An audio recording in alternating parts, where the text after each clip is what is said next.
Muito bom. Nós estamos agora na semana de Parshat Varim, e este Shabbat é o Shabbat véspera de Tisha B'Av. Quer dizer, nós temos 3 semanas que são chamadas Tlata de Puranuta, as 3 semanas que a Haftará, o assunto dela é desgraças, Tlata de Puranuta, e a terceira e a mais rigorosa é essa semana, que é a semana antes de Tisha B'Av. E a leitura da Torá que nós temos nessa semana é Parshat Varim e a Haftará Chazon Yeshayahu, que é a Haftará mais drástica, como vamos dizer assim, que fala sobre a destruição e sobre o galuto, o exílio do povo de Israel, como resultado dos pecados dele. Então é chamado Shabbat Chazon. E a Haftará, por causa que a Haftará começa com as palavras Chazon Yeshayahu ben Amoz, essa visão de Yeshayahu ben Amoz.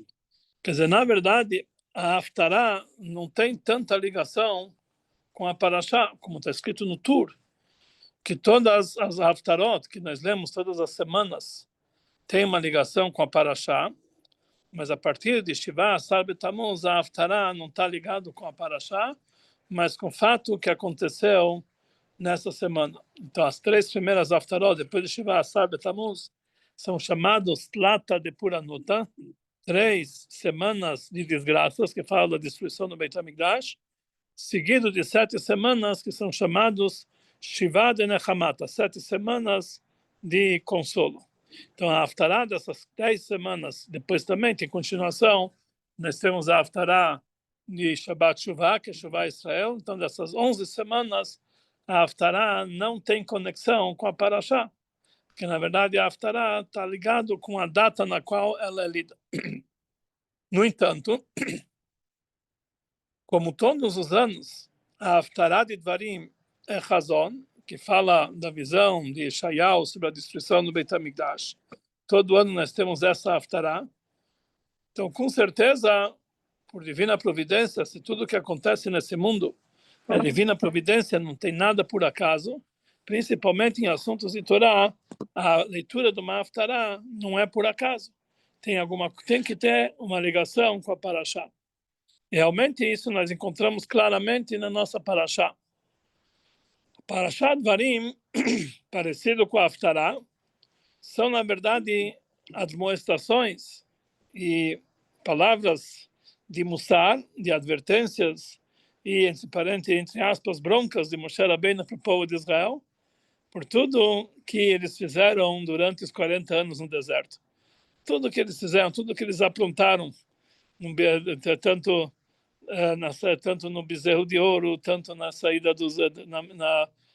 quando mandaram os espiões, quando também naquilo que Miriam ela falou mal de Moshe, tudo consta na nossa Parashá com todos os detalhes, todas as advertências que Moshe Rabbeinu deu para o povo de Israel sobre tudo que eles fizeram durante toda a permanência deles no deserto, toda a peregrinação deles no deserto, que realmente tiveram várias ocasiões que eles realmente não se comportaram de acordo com o que manda o figurino. Quer dizer, estamos sempre...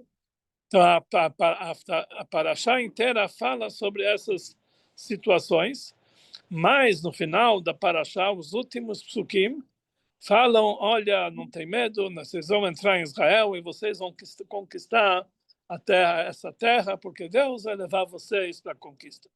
Quer dizer, a Parashá inteira fala de assuntos negativos,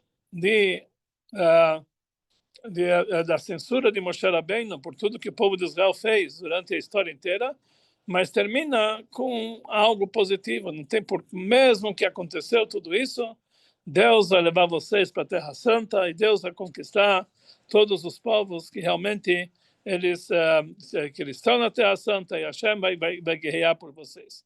Quer dizer, por mais que o povo de Israel aprontou, vamos dizer assim, mesmo assim, eles têm a brachá de Hashem no final.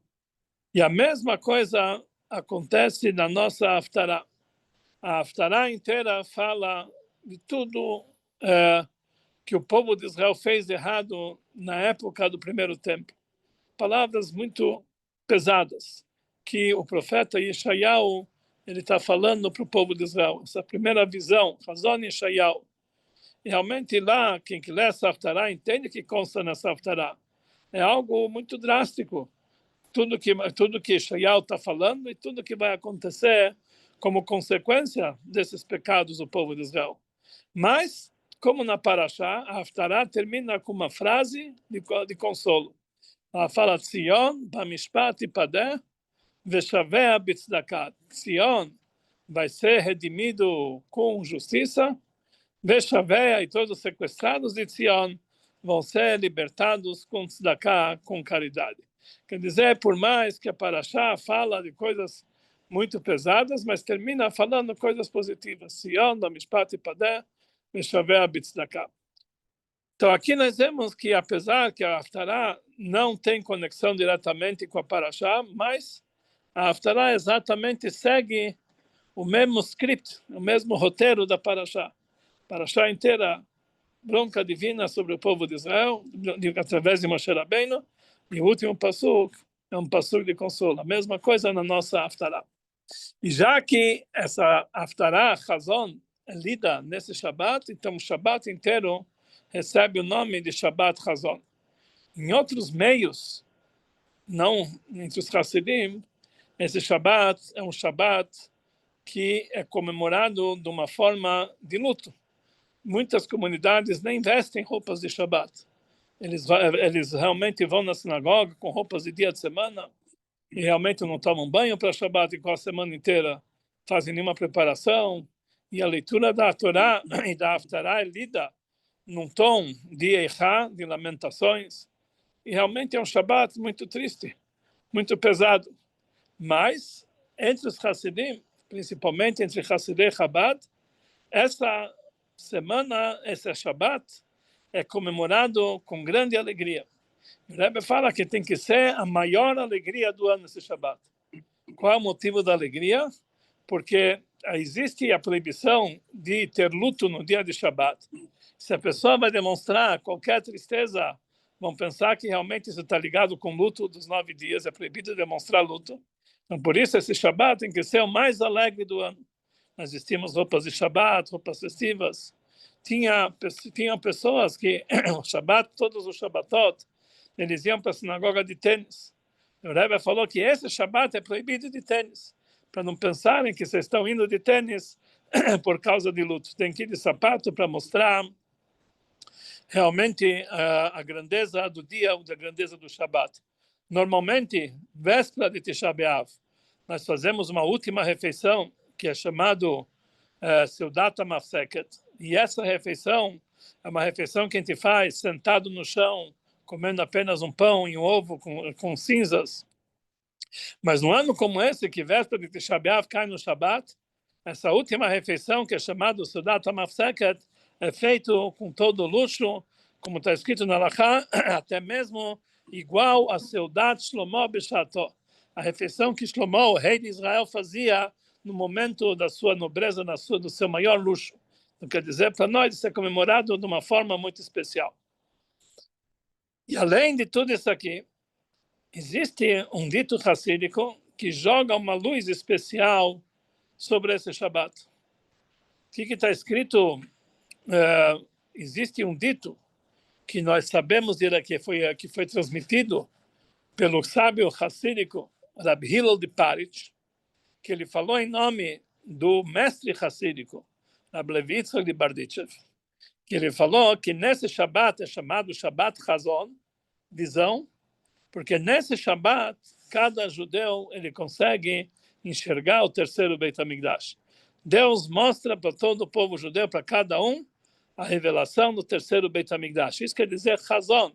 Hazon quer dizer uma visão, que todos têm a possibilidade, nesse Shabbat, de enxergar o terceiro Beit HaMikdash. Isso quer dizer Hazon. E ele dá um exemplo para isso. Um exemplo de um rei que ele fez um manto especial para o seu filho, o príncipe.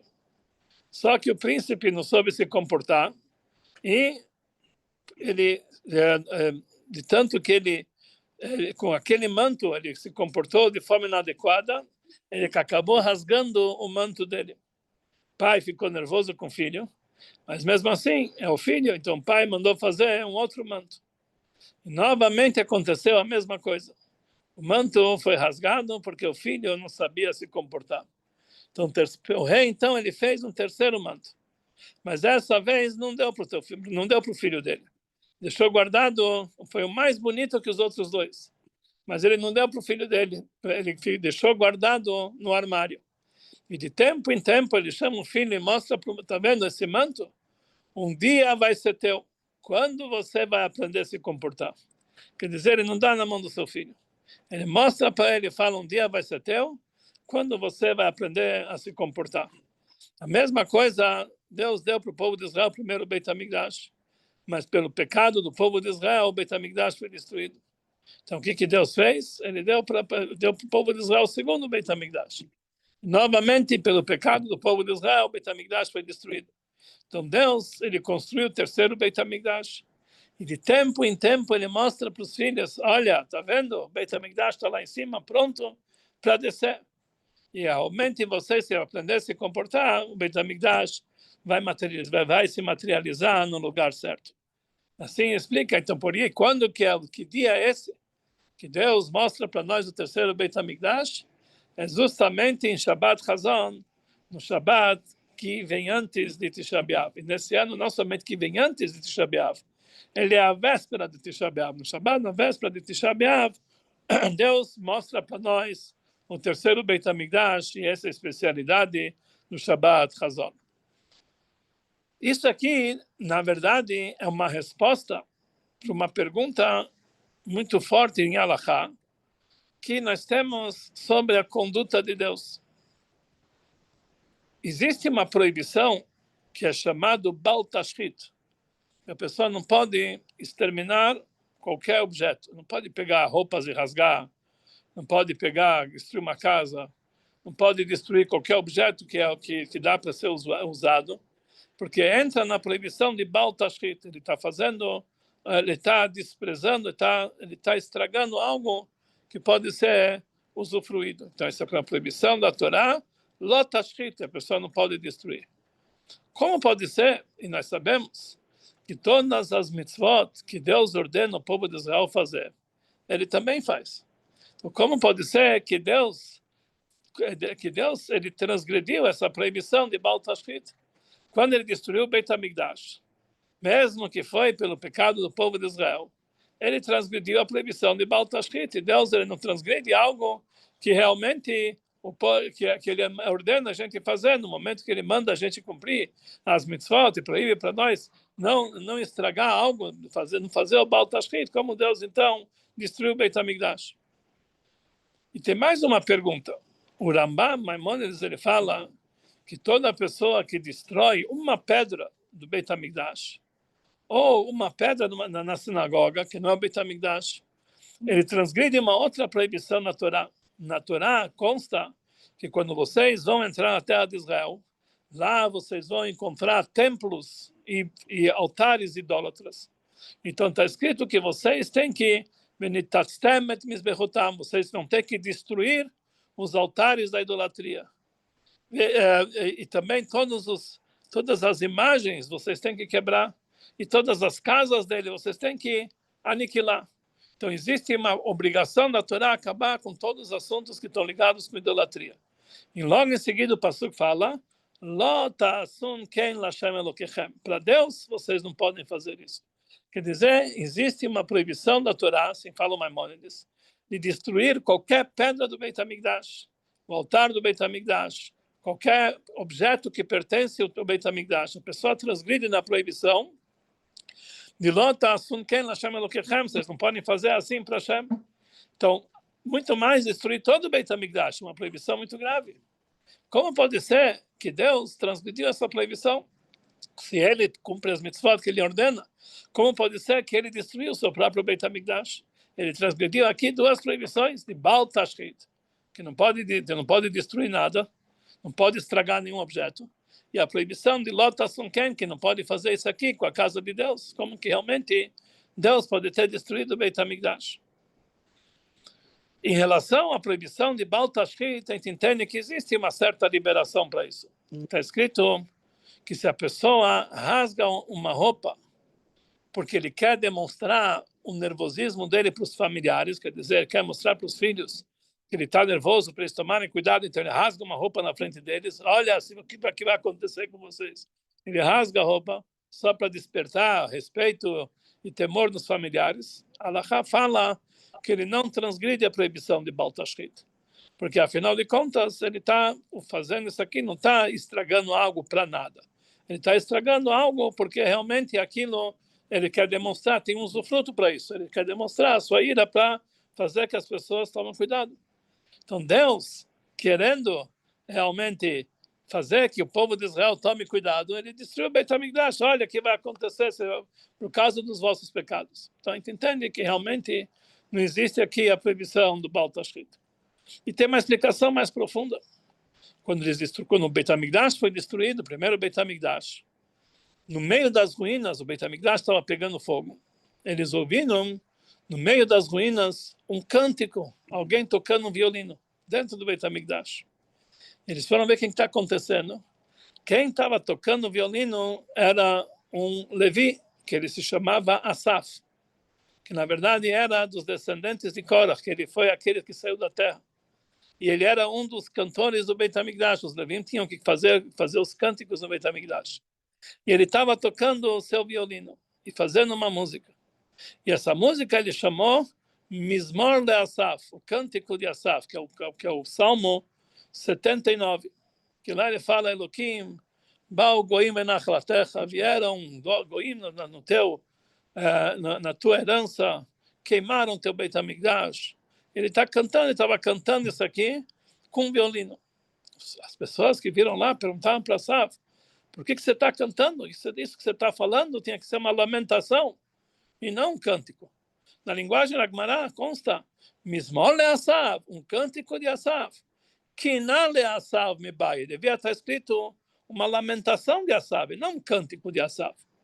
Então perguntaram para Asaf, como que você está cantando? Ele falou, hoje aconteceu o maior milagre para o povo de Israel. Por quê? Porque Deus estava nervoso com o povo de Israel. O que ele fez? Em vez de destruir o povo de Israel, ele destruiu a sua casa. Que lá matou beitzim bavanim. Ele acabou toda a sua ira em pedras e em madeira e poupou o povo de Israel. Então isso aqui é um cântico, é alegria. Deus poupou o nosso povo, Deus salvou o nosso povo. Então isso aqui ele falou Mizmor le Asaf, é um cântico de Asaf. E não Kinah le Asaf, e não uma lamentação de Asaf. Como as primeiras pedras. Hã? Como as primeiras pedras. Exatamente, como as primeiras pedras que Deus poupou o povo de Israel, exatamente. Então aqui nós vemos que não existe aqui, quando Deus destruiu o Beit HaMikdash, não existe aqui a proibição de Baal Tashchit, de não destruir um objeto, que tinha aqui um objetivo muito forte. Graças a essa destruição, o povo de Israel foi poupado. Graças a isso, o povo de Israel não foi aniquilado. Deus aniquilou pedras, aniquilou madeiras, mas não o povo de Israel. Então isso realmente é algo, é um motivo muito forte para que Deus possa destruir o Beit HaMikdash. Isso não é considerado um estrago ou uma destruição em vão. Tem um motivo para poupar o povo de Israel. Mas ainda falta explicar como pode ser que Deus ele destruiu o seu próprio templo, a proibição de não destruir a casa de Deus. Isso não tem essa liberação para você destruir, para poupar o povo, é para realmente não transgredir a proibição de Baal Tashchit, de não destruir objetos, mas de não destruir a casa de Deus, como Deus fez isso aqui. A Gemara nos conta que na época do rei Herodes, que ele era da época do segundo Beit HaMikdash, o rei Herodes ele decidiu que ele vai reformar o Beit HaMikdash. A construção do Beit HaMikdash era muito rústica, era muito barata, realmente não tinha nenhum luxo. O Beit HaMikdash não era condizente à casa de Deus. Tinha certas paredes até que eram feitas de panos, que eles não tinham dinheiro nem para construir construir com alvenaria. Então, o rei Herodes, ele decidiu que ele vai construir o templo. E assim ele fez, e ele construiu um templo mais bonito, que de tal forma que o Talmud nos diz que aquele que não viu a construção de Herodes nunca viu um prédio bonito na sua vida. Assim te mostrou no vídeo na semana passada. Então isso realmente era uma construção muito especial que Herodes fez. Mas, quando ele decidiu fazer essa construção, surgiu uma polêmica. Para poder construir o Beit HaMikdash novo, ele teria que demolir aquilo que já tinha lá, que na verdade era uma casa muito rudimentar. Ele tinha que demolir para depois construir no lugar. E como que ele pode demolir? Está escrito que é proibido demolir o Beit HaMikdash, a casa de Deus, nem uma sinagoga não pode demolir. Então ele foi perguntar para os sábios, como ele pode fazer essa reforma. Você não pode demolir, porque é proibido demolir qualquer pedra do Beit HaMikdash. Imagina a casa inteira, como pode ser? Então eles falaram que consta no Shabat, quando a pessoa faz um trabalho no Shabat que visa a destruição, ele não é punido. Isso aqui não é chamado um trabalho importante. Mas se ele destrói alguma coisa para construir algo melhor no lugar, aí ele é punido. Por quê? Porque a destruição para construir algo melhor é considerado um conserto e não uma destruição. Por exemplo, no Shabat, se a pessoa rasga uma roupa sem motivos, ele não recebe punição pela Torá. Ele transgride uma proibição de ordem rabínica. Mas se ele rasga para costurar uma melhor, aí ele é punido, porque a intenção de destruição. A mesma coisa, se a pessoa destrói um prédio no Shabat, ele não é punido. Mas se ele destrói para construir um melhor no lugar, então ele é punido, porque o trabalho dele valeu. A mesma coisa, a proibição de destruir, demolir o Beit HaMikdash, de quebrar uma única pedra, é quando a pessoa faz com intenção de destruir, de quebrar. Mas quando a pessoa faz com intenção de reconstruir um melhor no lugar, de reformar um melhor no lugar, então essa demolição não é chamado demolição, é chamado uma construção. Então por isso falaram para Herodes, ele pode demolir, porque isso é para construir um melhor no lugar. Então por isso é considerado construção e não demolição. Então por isso ele podia fazer, não transgredir essa proibição. A mesma coisa podemos falar com relação àquilo que Deus fez para o povo de Israel. Quando Deus destruiu o Beit HaMikdash, imediatamente, no mesmo local, Deus construiu um Beit HaMikdash muito maior, muito melhor e muito mais longevo. Que no momento que Deus destruiu o Beit HaMikdash, imediatamente ele construiu o terceiro Beit HaMikdash no lugar. Então foi uma demolição para uma construção melhor. O Midrash nos diz que tinha um judeu que estava arando o seu campo. E do lado do campo dele tinha um árabe que estava olhando um judeu arar o campo. E de repente a vaca que estava arando o campo deu um mugido, deu um grito. Assim está escrito, tzaka, deu um grito. Então esse árabe falou para esse judeu, ela está avisando aqui que o Beit HaMikdash acabou de ser destruído. Então ele sentou no chão, rasgou suas roupas e parou de arar o campo. Em seguida, a vaca deu um outro grito. Então ele falou, a vaca está acabando de anunciar que nasceu o libertador do povo de Israel. Já surgiu a Geulah. Aí ele se levantou e continuou a arar o campo. Desse Midrash, nós aprendemos que o dia do Tisha B'Av, apesar que é o dia no qual o Beit HaMikdash foi destruído, mas exatamente nesse mesmo dia foi o momento que nasceu Moshiach Shel Israel, nasceu Mashiach e começou a redenção. Por esse motivo, o luto mais grave de Tisha B'Av é somente até meio-dia, apesar que as proibições do jejum vão até o final do dia. Mas, por exemplo, o que se faz em sinal de luto? Que nós sentamos no chão, que nós tiramos as cortinas, do paróquia, nós não colocamos tefilim. Isso é somente até o meio-dia. Depois do meio-dia, nós já sentamos em cadeiras, colocamos de volta a cortina, já colocamos tefilim, porque o luto por si próprio terminou. O luto em si terminou, apesar que continua um jejum. Por quê? Que apesar que no dia de Tisha B'Av foi destruído o Beit HaMikdash, mas nesse mesmo dia nasceu Moshiach Shel Israel. E de tal forma que nós comemoramos isso aqui, que no dia de Tisha B'Av, apesar de ser o dia mais triste do ano, assim, oficialmente, nós não falamos Tachanun, porque é chamado Yom Tov, Kara Alai Moed, é chamado de Yom Tov. E por isso, na época de Mashiach, vão ser transformados em dia de Yom Tov. Por quê?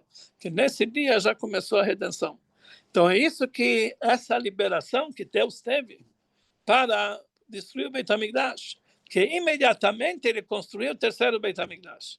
É que nem aquele criança que rasgou o seu manto, imediatamente o pai dele já fez para ele um manto novo, que é mais bonito. O terceiro Beit HaMikdash é mais bonito.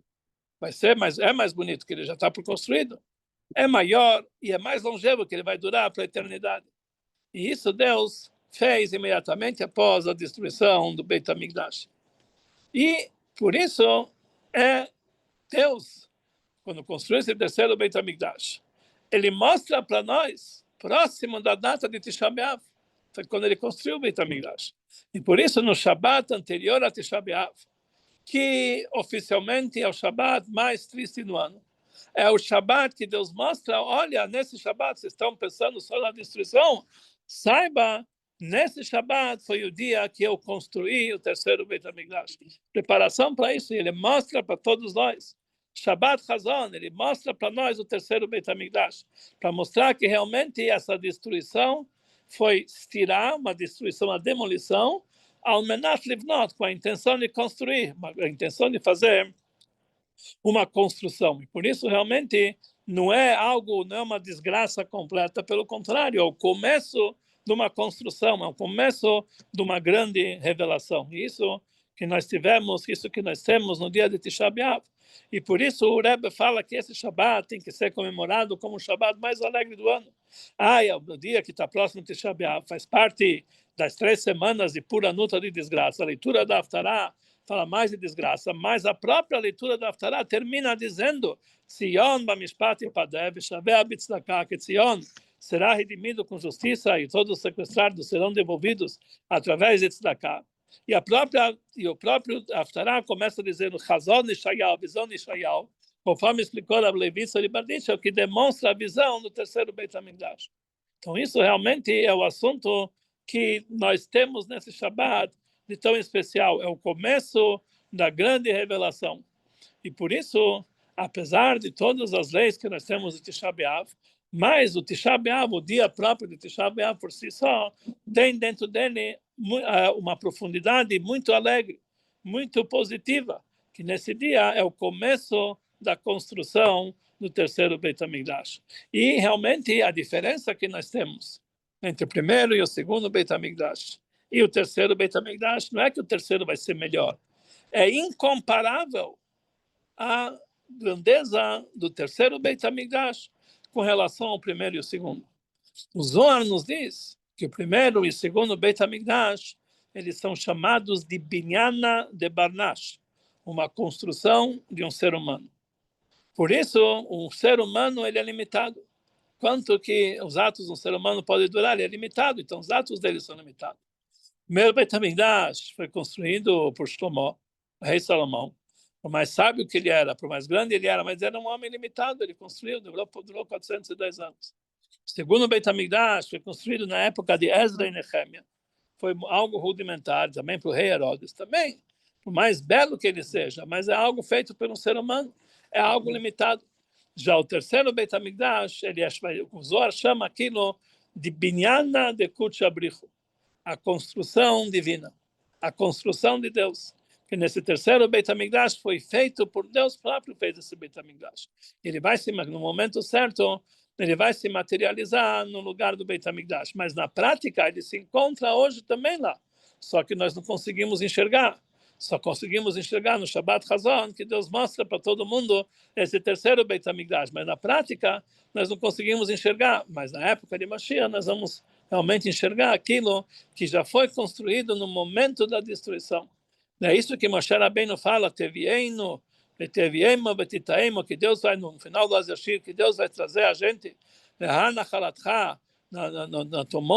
no teu monte sagrado, e ele fala lá, Migdash Hashem konenu yadecha, que nós vamos enxergar o Migdash que Hashem fez com suas próprias mãos. Migdash Hashem, o Beit HaMikdash, que Deus fez com suas próprias mãos. E isso que é revelado para nós no dia de Tisha B'Av. É o dia da revelação do terceiro Beit HaMikdash, que ele está iminente, pronto para se revelar. Grandes tzadikim conseguem enxergar. Nós não conseguimos enxergar na prática, mas nós sabemos que existe. Então, o que adianta que Deus mostra para nós se nós não conseguimos enxergar na prática? Então, a Gemara nos conta em Megillah que uma vez Daniel ele era secretário do Nebuchadnezzar, era um tzadik, era um judeu tzadik, ele foi exilado e ele foi um ministro de Nebuchadnezzar. Ele estava andando uma vez na porta da Babilônia, com três profetas que estavam acompanhando ele. Se não me engano, era Hagai, Zechariah e Malach. Esses três profetas estavam andando e junto com Daniel. E eles passaram no portão da Babilônia. Então lá, Daniel ele teve uma visão. Ele teve uma visão de uma mão escrevendo num pergaminho, etc. E está escrito, Veraiti anochi levadi, só eu consegui enxergar essa visão. As pessoas que estavam comigo não tiveram essa visão, não conseguiram enxergar. Mas, Aval, um grande temor caiu sobre eles.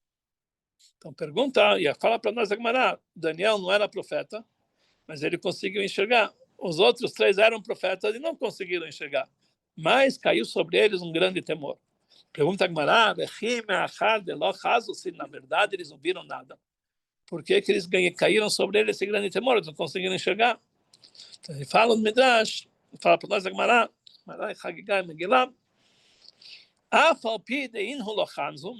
mesmo que eles não conseguiram enxergar, o mazal deles conseguiu enxergar. O que é o mazal? Todo Yehudi tem mazal. O que é o mazal? Está escrito, as pessoas costumam traduzir mazal como sorte. Não é sorte. Está escrito em mazal Israel. O povo de Israel não se baseia em sorte. O que quer dizer mazal? Mazal é que cada um tem a neshama que está dentro dele. É apenas uma irradiação pequena da matriz da neshama lá em cima, nos mundos superiores. Essa matriz é chamada mazal. Ela vê tudo e passa a informação para a alma que está no corpo. Então, eles não viram não tiveram essa visão. Mas o mazal deles viu e transmitiu por corpo. Olha, nós estamos vendo, e por isso, um grande temor caiu sobre eles. Porque o mazal deles viu, isso transmitiu para eles aqui embaixo. Assim explica também o Rebbe anterior, que está escrito que, no Pirkei Avot, que todo dia sai uma voz celestial do Monte Sinai, que avisa, coitado daqueles que não estudam Torá. E essa voz desperta temor em cada judeu.